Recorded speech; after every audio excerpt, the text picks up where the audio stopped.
तरह के इन्वेस्टर के लिए यही सही प्रोडक्ट है संदीप? सो प्रियंका, देखिए मैं ये चाहूँगा कि कोई फर्स्ट टाइम इन्वेस्टर इसमें ना आए। पहली बात तो आप ऑलरेडी म्यूचुअल फंड, पीएमएस या आईएफ में इन्वेस्ट कर रहे हैं, वो आप इन्वेस्ट कर सकते हैं। दूसरा, आपके पास पेशेंस बहुत ज़रूरी है, बिकॉज आप इसमें ये ना समझें कि आपने आज पैसा लगाया है और आप 6 महीने में रिटर्न लेके इससे निकल जाएंगे। ऑफ कोर्स ऐसी अपॉर्चुनिटीज़ भी आएंगी, बट आपका होराइजन 2 से 3 साल का मिनिमम होना चाहिए अगर आप हाइब्रिड फंड्स में जा रहे हैं। और इक्विटी में similarly it has to be greater than 3 to 5 years। इतना आपका पास टाइम होराइजन होना चाहिए। आपका नेटवर्थ 40 से 50 लाख का मिनिमम हो तो मैं आपको सजेस्ट करूंगा आप 25% से ज़्यादा पैसा एसआईएफ में ना इन्वेस्ट करें। तो इन कुछ चीज़ों का ध्यान रखना है, उसके बाद ही आप एसआईएफ में इन्वेस्ट करें। आपने कहा अगर कोई जो इन्वेस्टर है वो अलग अलग स्ट्रैटेजीज लेना चाहता है और बड़े टिकट साइज है, एक्सपीरियंस्ड है, वो थोड़ा सा मेच्योर हो गया है, ठीक है, तो 5 स्ट्रैटेजीज, अगर 3 स्ट्रैटेजीज अभी है कि एक इक्विटी है, एक हाइब्रिड है, एक डेट है, अगर, लेकिन सभी का मिनिमम तो 10 है ना, तो मतलब मिनिमम तो 10 देना है, यानी 30 लाख का फिर आपको इन्वेस्टमेंट करना होगा अगर आप अलग अलग स्ट्रैटेजीज को चाहते हैं, राइट? जी, तो प्रियंका ये भी एक मिथ है जो मैं क्लियर कर देता हूँ। तो रेगुलेटर ने ये डिसाइड किया है कि पर एएमसी पर पैन आपकी मिनिमम इन्वेस्टमेंट 10 लाख रुपए होनी चाहिए। तो for example ABC fund house है जिनके 4 फंड आ चुके हैं, तो आप चाहें तो 2.5 lakhs in each fund you can invest. जरूरी नहीं है कि आपको 10 लाख रुपए एक ही फंड में लगाने हैं।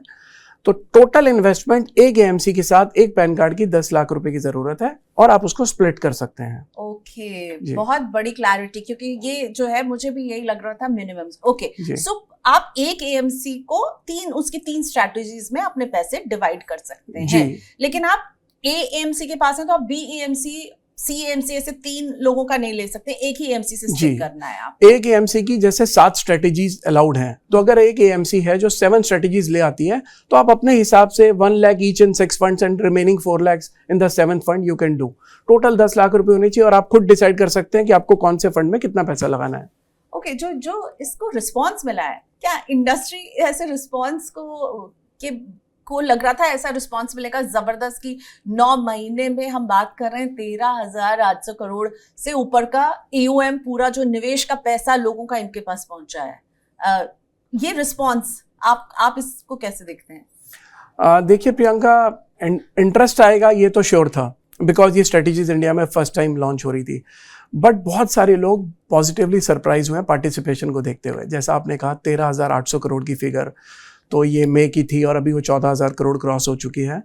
इतना हमें पार्टिसिपेशन एक्सपेक्टेड नहीं था इंडस्ट्री में, बट येस इसकी नीड बहुत ज़्यादा थी, बिकॉज हमने लास्ट 2 ईयर में देखा कि मार्केट ने एक साइड रिटर्न नहीं दिया।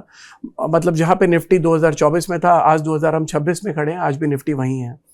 तो इन स्ट्रेटजीज की बहुत ज़रूरत थी। और जैसा मैंने आपको कहा कि जो इन्वेस्टर्स हैं वो बहुत इवॉल्व हुए हैं, वो चाहते थे रिस्क एडजस्टेड रिटर्न, तभी ये पार्टिसिपेशन हमें दिख भी रहा है। और एक ऑप्टिमम टिकट साइज 10 लाख रुपए का टिकट साइज एक मास एफ्लुएंट के लिए बहुत अच्छा टिकट साइज है, जहाँ पे अब मैंने देखा इन्वेस्टर्स को कि वो एक ही फंड हाउस के अगर 3 फंड आ चुके हैं तो उसमें डिवाइड करके अपने रिस्क एपेटाइट के हिसाब से, उनका इन्वेस्टमेंट हॉराइजन के हिसाब से खुद उसको डिवाइड कर रहे हैं, और maybe through the help of their advisers.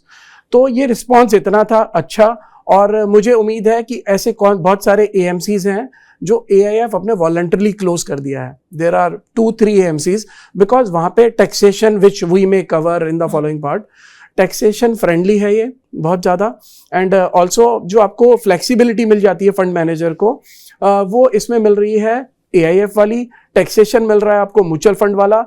So it's best of both worlds. That's why इसमें मुझे ऐसा लगता है कि आने वाले 2 से 3 सालों में आपको और भी सरप्राइजेस देखने को मिलेंगे।